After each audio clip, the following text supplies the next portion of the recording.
حضور نے ہمیں بتلایا کہ پچھلے لوگ اپنے رب کو کیسے مناتے، وہ کس طرح اس کے حضور ناز عرض کرتے تھے۔ حضور نے ہمیں اللہ کو منانے کے طریقے بھی بتلائے، فرمایا جب ماں باپ دعا مانگیں گے اولاد کے حق میں تو وہ مان جائے۔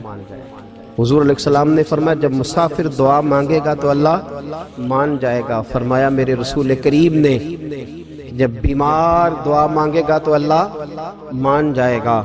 اور سید عالم علیہ السلام فرمانے لگے جب تمہارے ضعیف، کمزور، مجبور لوگ دعا مانگیں گے تو اللہ مان جائے گا۔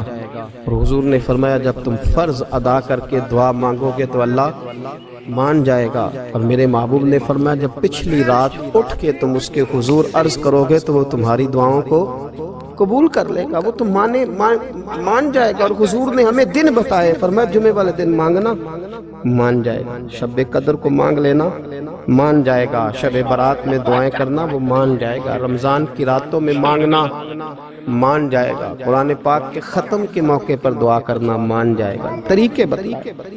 اب یہ ہے کہ ہم نے تو مانگنا تھا نا اس کی بارگاہ، ہم نے تو حاضر ہونا تھا، ہم نے تو جانا تھا، اب ہم نے آگے بڑھنا ہے، اس کے حضور عرض کرنا۔ حضور نے ہمیں بتلایا